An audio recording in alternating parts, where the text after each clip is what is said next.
Good evening, viewers. Hope you are all safe and sound. And that's my constant prayer to the Almighty. Anyhow, today I am going to discuss about noun and its classification. Of course, the discussion will be in Bengali. So, without any delay, let's start our discussion.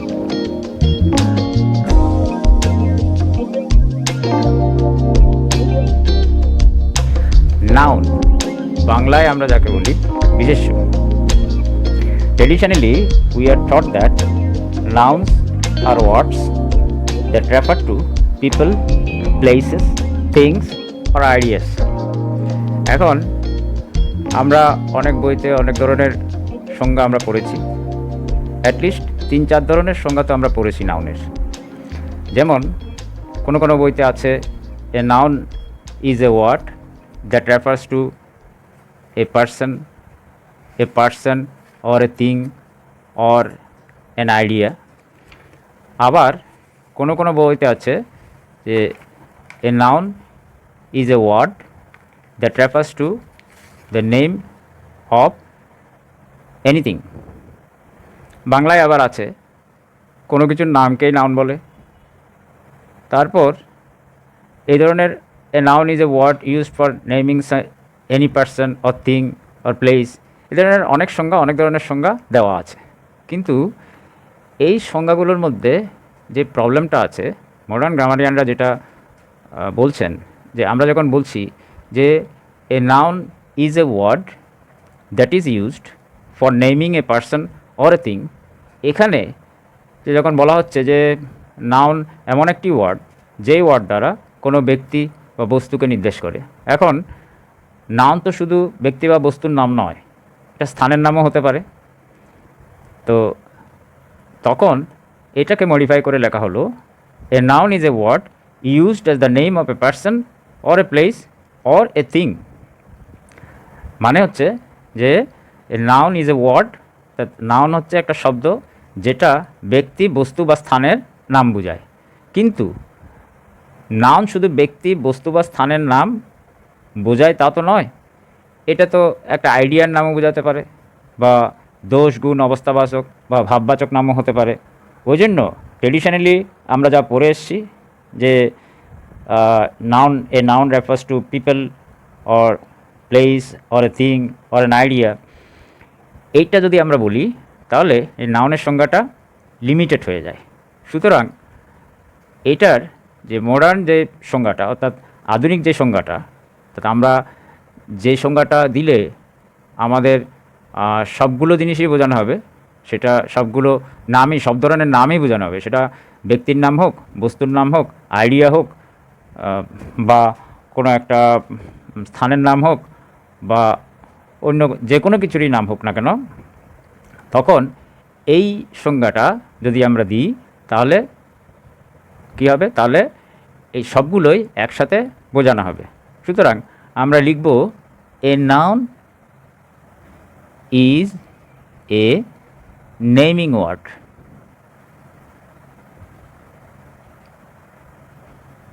অর্থাৎ নামবাচক শব্দ মানেই হচ্ছে noun. এখন আমরা সেটা যেমন যে কোনো নাম ধরতে পারি, যেমন জন, বাবলু,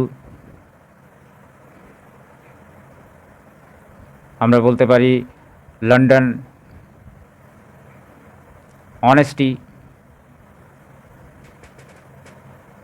দোষ, গুণ, যাই হোক না কেন।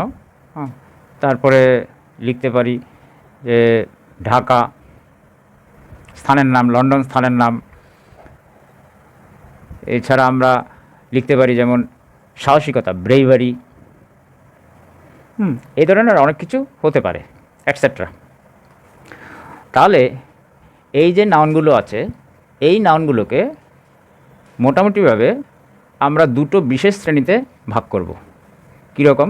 যদিও নাউনকে যদি আমরা ক্লাসিফাই করতে যাই তাহলে আমরা কম বেশি 10 ধরনের নাউন পাব। তা আমরা সেভাবে না গিয়ে আমরা প্রথমে দেখব ব্রড ক্লাসিফিকেশান আমরা করব। Broadly nouns can be classified in, that is can be classified can be classified in, তাহলে বলতে পারি যে আমরা ব্রডলি যখন এর ক্লাসিফিকেশান করব তখন আমরা এটাকে দুভাগে ভাগ করব, two types. Broadly two types of nouns are there. পরে যে 10 রকমের নাউন আছে তাতে আমি মোটামুটি 10 রকমের নাউন আছে, সেগুলো আমি পরে আলোচনা করছি স্টেপ বাই স্টেপ। তা আমরা এখন দেখব দুই ধরনের আমরা ভাগ আমরা নেব। এক প্রকার হচ্ছে কংক্রিট, আরেকটা হচ্ছে অ্যাবস্ট্রাক্ট। এটা হচ্ছে কংক্রিট নাউন, আরেকটা হচ্ছে অ্যাবস্ট্রাক্ট নাউন। এখন এই কংক্রিট নাউন যেগুলো আছে, কংক্রিট নাউনটা কি? কংক্রিট নাউন হচ্ছে ইন্দ্রিয়গ্রাহ্য noun. That means concrete nouns are those nouns which are felt or which are seen, which are, that is, which we can realize or we can see, we can touch, we can feel through our senses, 5 senses. আমাদের যে 5টা ইন্দ্রিয় আছে, এই ইন্দ্রিয় দিয়ে যেগুলো আমরা দেখতে পাই, শুনতে পাই, বা আমরা অনুভব করি, বা আমরা স্পর্শ করতে পারি, সেগুলো হচ্ছে কংক্রিট নাউন। তাহলে এই কংক্রিট নাউনগুলোর মধ্যে আছে কি কি? Proper noun, common noun, collective noun, material noun. এখন অ্যাবস্ট্রাক্ট নাউন বলতে কি? অ্যাবস্ট্রাক্ট নাউন হচ্ছে যেটা ইন্দ্রিয়গ্রাহ্য নয়, যেটা আমরা আমাদের 5টা ইন্দ্রিয় দিয়ে, 5টা ইন্দ্রিয়ের মধ্যে কোনোটা দিয়েই আমরা এটা কোনোভাবেই স্পর্শ করতে পারি না, দেখতেও পারি না, শুনতেও পারি না, বা কোনোভাবেই অনুভব করতে পারি না, ত্বক দিয়ে সেটা আমরা অনুভবও করতে পারি না। এই ধরনের নাউনগুলো হচ্ছে অ্যাবস্ট্রাক্ট নাউন, যেটা সম্পূর্ণ একটা ধারণার উপরে নির্ভর করে। সেগুলো হচ্ছে, সেই ধরনের নাউনগুলো হচ্ছে অ্যাবস্ট্রাক্ট নাউন। আচ্ছা, যেমন এই যে অ্যাবস্ট্রাক্ট নাউনের যদি আমি বলি যে ব্রেভারি, বা আমি যদি বলি যে অনেস্টি, তাহলে এই যে নাউনগুলো, এগুলো হচ্ছে অ্যাবস্ট্রাক্ট নাউন, এগুলো একটা আইডিয়া। কিন্তু এই যে 4 প্রকারের নাউন আছে, এই 4 প্রকারের নাউনগুলো হচ্ছে ইন্দ্রিয়গ্রাহ্য। এখন আমরা আসব যে প্রপার নাউন। আমরা প্রথমে প্রপার নাউন থেকেই, অর্থাৎ এর যে এই proper noun, common noun, collective noun, material noun, আমি কংক্রিট নাউন হিসেবে এগুলোকে বিবেচনা করা হয়েছে। সুতরাং আমি যখন এগুলো নিয়ে আলোচনা করব, এর যে উদাহরণগুলো হবে সেগুলো হচ্ছে কংক্রিট নাউনের উদাহরণ। আর অ্যাবস্ট্রাক্ট নাউন নিয়ে আলাদাভাবে আবার আলোচনা হবে, অর্থাৎ এর শেষের দিকে। কংক্রিট নাউন, কংক্রিট নাউনের প্রথমে আমরা আলোচনা করব প্রপার নাউন। প্রপার নাউন, তাহলে প্রপার নাউন কি? প্রপার নাউন হচ্ছে যখন আমরা কোনো একজন বিশেষ ব্যক্তি বা কোনো একটা বিশেষ স্থান, এই ধরনের নাম যখন বোঝায়, তখন আমরা তাকে কি বলবো? Proper noun. That means a proper noun is the name of some particular person or place. A proper noun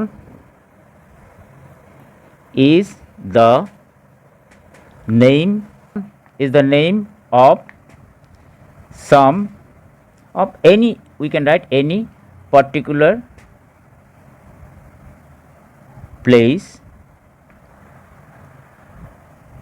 person, thing, etc. যখনই আমরা নির্দিষ্ট করে কোনো একটা নির্দিষ্ট স্থানের, নির্দিষ্ট ব্যক্তির, নির্দিষ্ট বস্তুর আমরা নাম করব, বা বস্তুটা বাদ দিয়ে বলা যায়, আমরা যদি যে নির্দিষ্ট প্লেস, নির্দিষ্ট পার্সন, এগুলোর নাম যখন আমরা বলি, তখন এটাকে বলা হয় প্রপার নাউন। এখন তাহলে এর আমরা দুই একটা উদাহরণ নিই। যেমন শুভ ইজ এ গুড বয়। শুভ, তাহলে এখানে এই যে ওয়ার্ডটা, এই ওয়ার্ডটা দিয়ে কি বোঝানো হয়েছে? একজন ব্যক্তির নাম বোঝানো হয়েছে, একটা ছেলের নাম বোঝানো হয়েছে, সুতরাং এটা হচ্ছে প্রপার নাউন। আবার যদি বলি যে জার্মানি ইজ ইন ইউরোপ, এখানে জার্মানি একটা দেশের নাম, তার মানে প্লেস, ইউরোপ এটা মহাদেশের নাম, তাহলে এটা এই শব্দ দুটো এগুলো হচ্ছে কি প্রপার নাউন। এছাড়া আমরা আরও কয়েকটা যেমন সেন্টেন্স নিতে পারি। যদি বলি যে ঢাকা और Kolkata is a big city, এই যে ঢাকা বললাম বা কলকাতা বললাম, এই দুটোই প্রপার নাউন, কারণ এই দুটো শব্দ দিয়ে কি বোঝানো হচ্ছে, নির্দিষ্ট একটা স্থানের নাম বোঝানো হচ্ছে। এটা দিয়ে বোঝানো হয়েছে নির্দিষ্ট একজন ব্যক্তি, আর এগুলো দিয়ে বোঝানো হয়েছে নির্দিষ্ট স্থান। তা আমরা এরকম আরেকটা উদাহরণ নিই, যেমন mister John is a scientist, তাহলে দেখা গেল যে মিস্টার জন এটা দিয়ে তাও একজন ব্যক্তির নাম বোঝানো হয়েছে, তাহলে এটাও কি, এটাও প্রপার নাউন। একটা জিনিস আমাদেরকে খেয়াল রাখতে হবে, যে আমাদেরকে একটা জিনিস খেয়াল রাখতে হবে, সেটা হচ্ছে এ প্রপার নাউন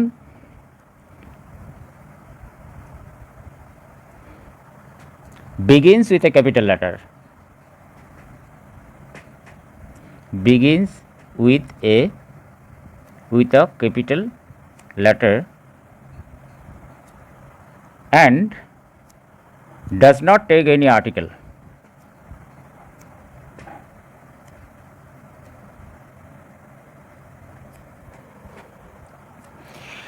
এখন প্রপার নাউন শুরু হয় ক্যাপিটাল লেটার দিয়ে, এবং এটা কি করে না, এটা কোনো তার আগে কোনো আর্টিকেল গ্রহণ করে না। প্রপার নাউন সেটা যদি সেন্টেন্সের মাঝখানেও হয়, মাঝেও যদি আমরা লিখি, তাও কি, তাও এটা ক্যাপিটাল লেটার দিয়ে শুরু হবে।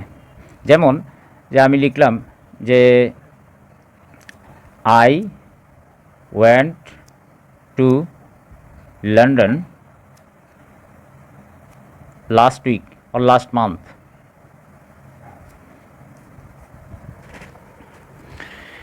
এখানে এই যে লন্ডনটা, এটা কোথায় বসেছে, এটা সেন্টেন্সের মাঝখানে বসেছে, কিন্তু এটা এই এলটা ক্যাপিটাল দিয়ে শুরু হয়েছে।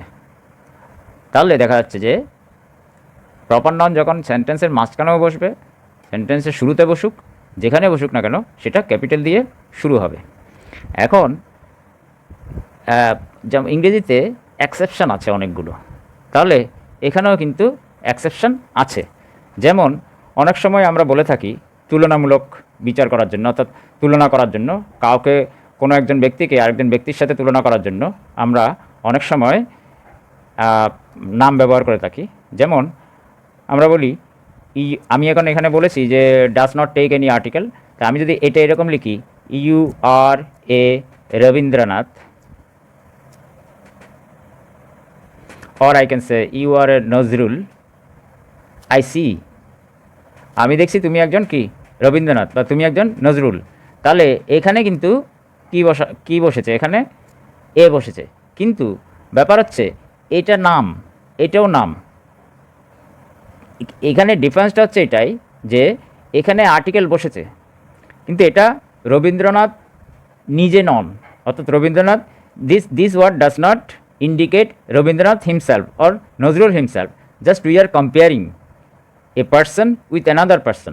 In that case যে এই নামবাচক শব্দ অর্থাৎ প্রপার নাউন কী করতে পারে, প্রপার নাউন আর্টিকেল গ্রহণ করতে পারে সেই ক্ষেত্রে। এবার আসি common noun.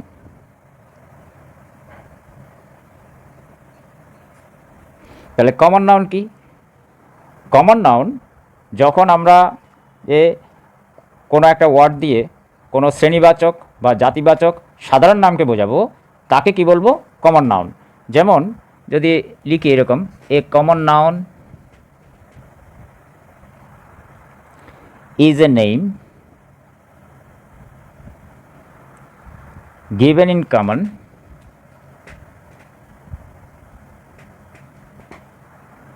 to every person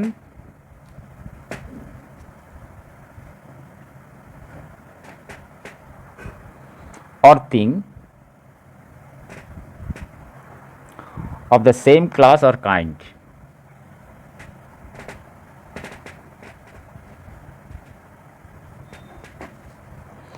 তাহলে যখন আমরা একটা ওয়ার্ড দিয়ে একটা শ্রেণী বা জাতিবাচক সাধারণ নামকে বোঝাবো তখন তাকে কমন নাউন বলবো। যেমন আমরা উদাহরণ নিই, যেমন রীতা ইজ এ গার্ল। লিখলাম London is a beautiful city.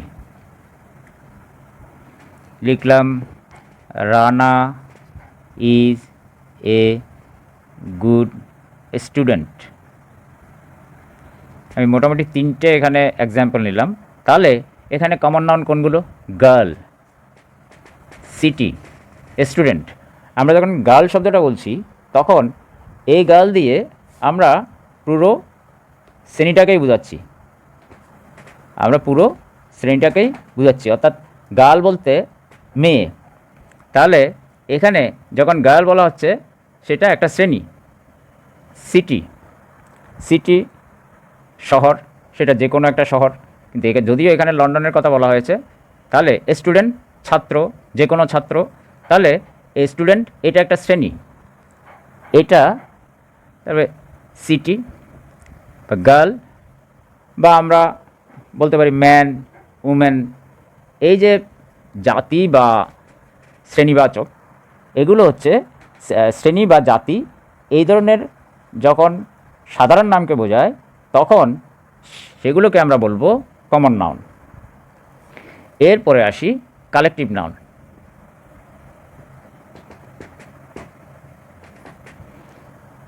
Collective noun কোনগুলো? আমরা প্রথমে কিছু উদাহরণ নিই। যেমন the army fought to the last, শেষ পর্যন্ত যুদ্ধ করলো। তারপর লিখলাম দ্য ক্রাউড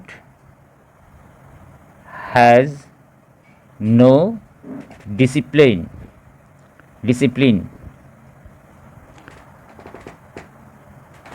লিখলাম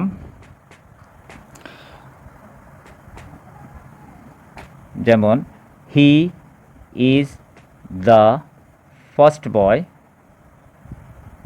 ইন দ্য ক্লাস। মোটামুটি তিনটে আমরা এক্সাম্পল নিলাম। তাহলে এখানে এই যে আমরা সেন্টেন্সগুলো লিখলাম, এখানে দি আর্মি, তার মানে কি আর্মি সেনাবাহিনী, ক্রাউড মানে জনতা, ক্লাস শ্রেণী।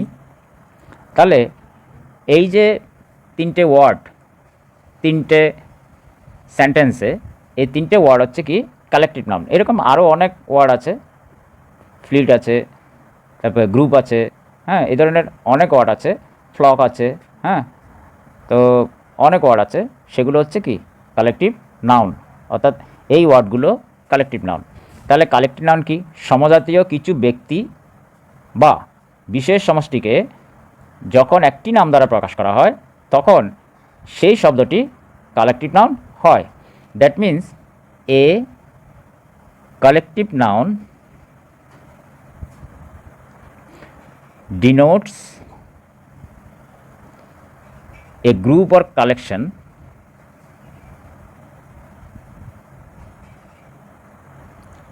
of similar individuals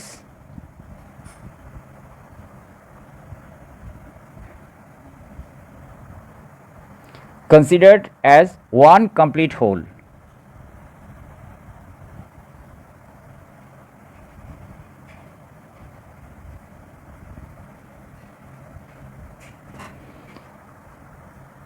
সবগুলোকে সব মানে একসাথে যখন সমজাতীয় কিছু ব্যক্তি বা বিশেষ সমষ্টিকে একটা নাম দিয়ে যখন বোঝানো হয় তখন সেই শব্দটি হচ্ছে কালেকটিভ নাউন। এখন একটা জিনিস আমাদের অনেক সময় কনফিউশন হয় কমন নাউন আর কালেকটিভ নাউন নিয়ে। তাহলে আমরা কিভাবে কমন নাউন আর কালেকটিভ নাউনকে আলাদা করব? কমন নাউনের সঙ্গে কালেকটিভ নাউনের আমরা ডিফারেন্সটা একটু দেখি। যেমন যে আমি বলতে পারি যে মাঠে হয়তো অনেক ভেড়া চড়ছে, there may be many sheep in a field, but there is only one flock of sheep birds. আমি বলছি যে there are many sheep in a field,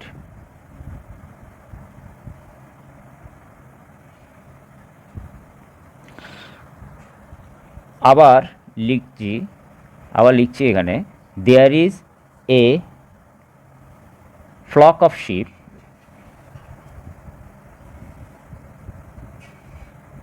in the field.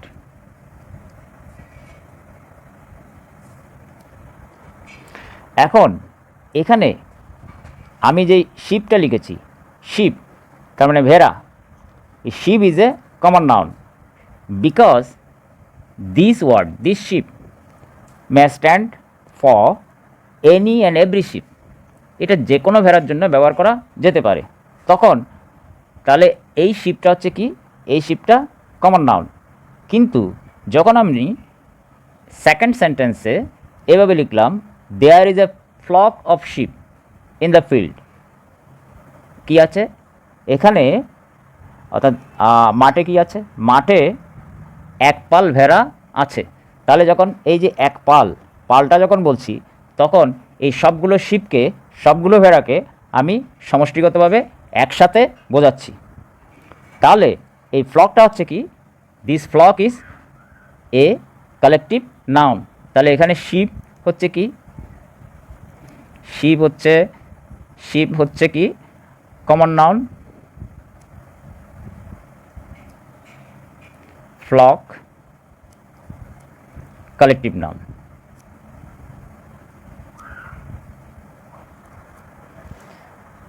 আচ্ছা, এখন আমাদেরকে তাহলে আরেকটু ক্লিয়ার হতে হবে, সেটা হচ্ছে এই collective noun denotes one undivided whole and hence the verb following is singular. এটা আমাদের খেয়াল রাখতে হবে। কালেকটিভ নাউন সবসময় অভিন্ন সম্পূর্ণ একটা গ্রুপকে বোঝায়। তাহলে এরপরে অবিভাজ্য একটা গ্রুপ, অবিভাজ্য একটা একক, তাহলে এরপরে যে ভার্বটি বসবে সেটা হচ্ছে কি, সেটা সিঙ্গুলার। যেমন যে দ্য জুরি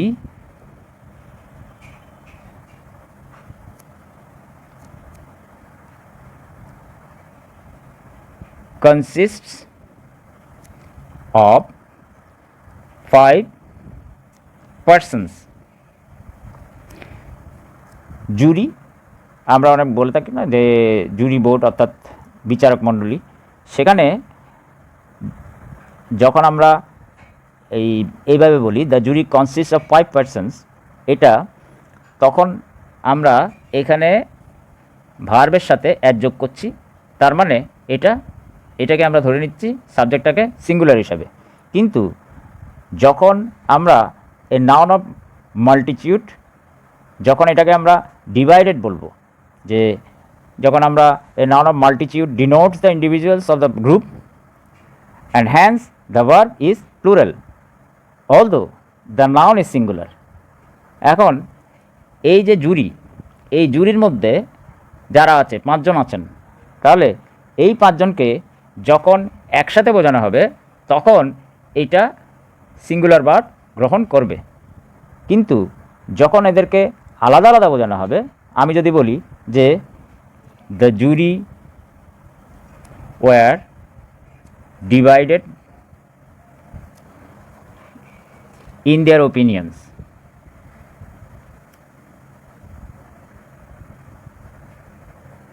জুরিগণ ভিন্ন মত পোষণ করেছিলেন বা তাদের মতামত ভিন্ন ছিল। তাহলে এখানে কি, এখানে দেখা যাচ্ছে এই যে গ্রুপ জুরি, এর মধ্যে আলাদা আলাদা একককে বোঝানো হচ্ছে, অর্থাৎ এক একজন এক এক মতের ছিলেন। কিন্তু প্রথম সেন্টেন্সে দেখা যাচ্ছে এই জুরি অর্থাৎ যারা এখানে ছিলেন 5 জন, তারা সবাই একমত পোষণ করেছিলেন, ওই জন্য সবাইকে একসাথে বোঝানো হয়েছে। কিন্তু এটা একটা গ্রুপ আকারে বোঝানো হয়েছে, কিন্তু এখানে যেহেতু তারা ভিন্ন ভিন্ন মত পোষণ করেছিলেন, তাহলে এটা আলাদাভাবে বোঝানো হয়েছে। সেজন্য এখানে আমাদেরকে প্লুরাল ভার্ব নিতে হবে, এই জিনিসটা আমাদের মনে রাখতে হবে। এরপরে আসি ম্যাটেরিয়াল নাউন। ম্যাটেরিয়াল নাউন কি, আমরা আগে কয়েকটা এক্সাম্পল নেব, তাহলে আমাদের বুঝতে সুবিধা হবে। প্রথমে নিলাম দিস টেবল ইজ ব্রোকেন। তারপরে লিখলাম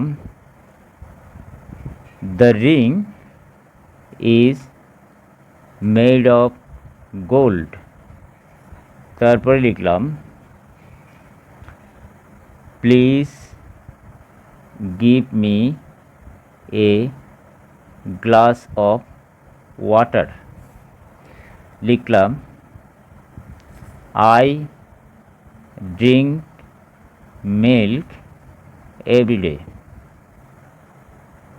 তাহলে এই যে সেন্টেন্সগুলো লিখলাম আমরা, এখানে আমরা কিছু শব্দ পেয়েছি, কিছু নাউন পেয়েছি। এবার সেই নাউনগুলো আমরা দেখব। সেই নাউনগুলো কি কি, যেমন যে টেবল, তারপরে দিস টেবল ইজ, এবার না লিখে this table is made of wood, made of wood, not table, made of wood. This table is made of wood, wood. Gold পেলাম, ওয়াটার। নেক্সট নাম্বার 4-এ পেলাম মিল্ক। তাহলে এই যে ওয়ার্ডগুলো আমরা পেলাম, 4টে সেন্টেন্সে 4টে ওয়ার্ড পেলাম, উড, গোল্ড, ওয়াটার, মিল্ক। তাহলে এই 4টে ওয়ার্ড দিয়ে 4টে পদার্থের নাম বোঝানো হচ্ছে বা বস্তুর উপাদানের নাম বোঝানো হচ্ছে। তাহলে এগুলো হচ্ছে কি ম্যাটেরিয়াল নাউন। যদিও কিছু কিছু ক্ষেত্রে এই ম্যাটেরিয়াল নাউনকে আলাদা করে বোঝানো হয়নি, আলাদা করে লেখা হয়নি, তবুও আমরা ট্রেডিশনালি যেহেতু পড়ে আসছি এভাবে, সেজন্য আমরা এই ম্যাটেরিয়াল নাউনটা এভাবে পড়ব। তাহলে এ material noun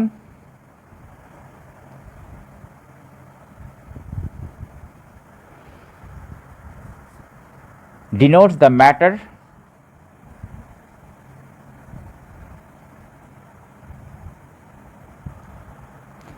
or substance of which the things are made.